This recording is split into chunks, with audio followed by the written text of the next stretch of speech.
So hello guys, now अपन continue कर रहे हैं डॉनी केट्स थॉर रन को, जहां आज मैं गॉड ऑफ हैमर्स का फिनाले कवर अप करने वाला हूं। नॉट रियली फिनाले, इसके बाद एक और पार्ट है जो हमें आफ्टर मैथ के तौर पे देखने को मिलेगा आर्क के।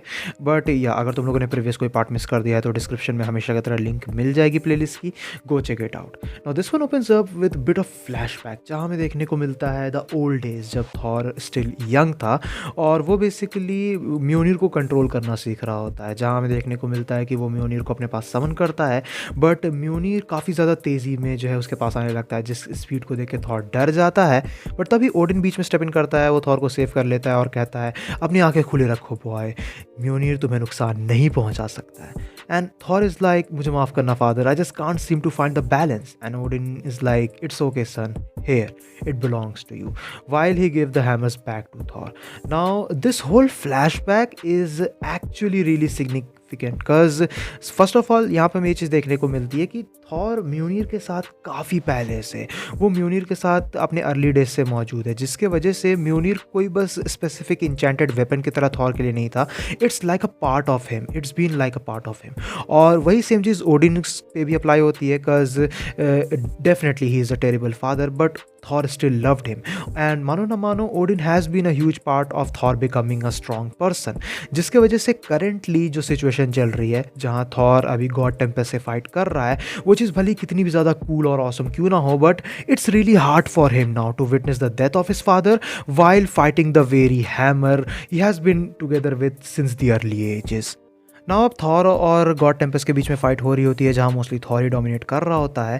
And then the entity says अच्छा अब मुझे समझ में आया, मैंने एक नर्व को टच किया है, you always were a daddy's boy Thor ever since the old man worse. But तभी थॉर उसे बीच में ही कट ऑफ करके कहता है his name is Odin while attacking the entity again। और इन सब के बीच में फिर थॉर बेसिकली सिफ से उसकी स्वॉर्ड मांगता है, हिमडाल की स्वॉर्ड मांगता है जो करेंटली अब सिफ की स्वॉर्ड है। And she did gave him that, but सिफ ये भी कहती है थॉर से कि थॉर तुम ओडिन फोर्स को बहुत ज़्यादा यूज़ कर रहे हो, तुम्हें अब रुकना होगा, नहीं तो तुम ऑल स्लीप में चले जाओगे। विच इज़ एक्चुअली ट्रू, क्योंकि जब कभी भी ओडिन किसी फाइट में ओडिन फोर्स का यूज़ करता था तब फिर उसके बाद वो ऑल स्लीप में चला जाता था कई टाइम के लिए, because it is that exhausting. Now after getting the sword Thor basically कहता है शुक्रिया सिफ, मैं प्रॉमिस करता हूं कि मैं ये तुम्हें लौटा दूंगा when I am done, Bifrost to me. जिसके बाद बाइफ्रॉस्ट ओपन होता है, वो गॉड टेम्पेस्ट को पूरी तरीके से टैंगल कर लेता है completely. And Thor walks toward the entity, जिसके बाद थॉर कहता है तुम भली एक ड्रेडफुल स्टॉर्म क्यों ना हो, बट मैं अभी भी तुम्हारा गॉड हूँ। जिसके बाद थॉर बेसिकली म्योनिर को उससे छीन लेता है एंड फिर वो खुद को और गॉड टेम्पेस्ट को वहाँ से टेलीपोर्ट कर लेता है टू द डिस्ट्रॉयड फॉर्ज, जो हमने फर्स्ट पार्ट में देखा था। जिसे देखने के बाद, जहाँ पहुँचने के बाद एंटिटी कहती है आखिर तुम मुझे कहाँ लेके आए हो? And Thor replies, this is Nidavellir.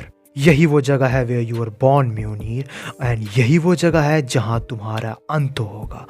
While Thor restarts the forge with his powers, because of course he got the full access to the Odin force now, जिसके बाद Thor कंटिन्यू करता है क्या तुम इसे महसूस कर सकती हो, क्या महसूस कर सकती हो तुम द बिलियन सन्स की हीट को, unravelling everything that you are, burning the magic that give you wings, मैं तुम्हारा अंत हूँ म्योनिर। And after that basically Thor snatch away करता है म्योनिर को और फिर वो म्योनिर को कंप्लीटली डिस्ट्रॉय कर देता है by striking it on the ground multiple times. Then it ends, all that left was fire, was rage, was annihilation। जिसके बाद थॉर अल्टीमेटली ग्राउंड पे गिर जाता है, ज़मीन पे गिर जाता है, कॉन्शियसनेस लूज कर जाता है। और फिर हमें देखने को मिलता है कि 4 महीने बीत चुके हैं। जिसके बाद थॉर उठता है, वो अपनी आंखें खोलता है and he found himself surrounded by Freya, Angela and Loki. And तब हमें पता चलता है कि एक्चुअली में उस बैटल के बाद, उस ह्यूज बैटल के बाद थॉर ऑल स्लीप में चला गया था, which does make sense because Odin force is definitely really exhausting. Now Thor started getting up from the bed और हर कोई उसे बता रहा होता है कि कीप इट स्लो, तुम्हें अभी रेस्ट करने की ज़रूरत है, तुम्हें चीज़ों को इतनी ज़्यादा सीरियसली लेने की ज़रूरत नहीं है। बट थॉर कहाँ किसी की सुनने वाला था। जिसके बाद एंजेला से हमें ये चीज़ पता चलती है कि बेसिकली एक पर्टिकुलर सेरेमनी है जिसे काफ़ी टाइम से होल्ड पे रखा गया है। And of course it is about Odin, क्योंकि अब ओडिन गुजर चुके हैं, so there is going to be a funeral. But वो सेरेमनी अभी तक इसी वजह से नहीं हुई बिकॉज थॉर उसका कह सकते हो कि राइट राइट ओनर निकल के आता है, क्योंकि स्पेसिफिकली थॉर, क्योंकि अब ऑल फादर है, वो एसगार्ड का रूलर है, तो उसके बिना वो सेरेमनी हो भी नहीं सकती है। और उस बेसिस से अगर देखा जाए तो फ्रेया थॉर से कहती भी है कि तुम्हें भले ही हमारी ज़रूरत ना हो थॉर, बट हमें तुम्हारी ज़रूरत है। ऑन विच एंजेला सेज ये सब बकवास है, हम सभी को अच्छे से पता है कि इसे किस चीज़ की ज़रूरत है।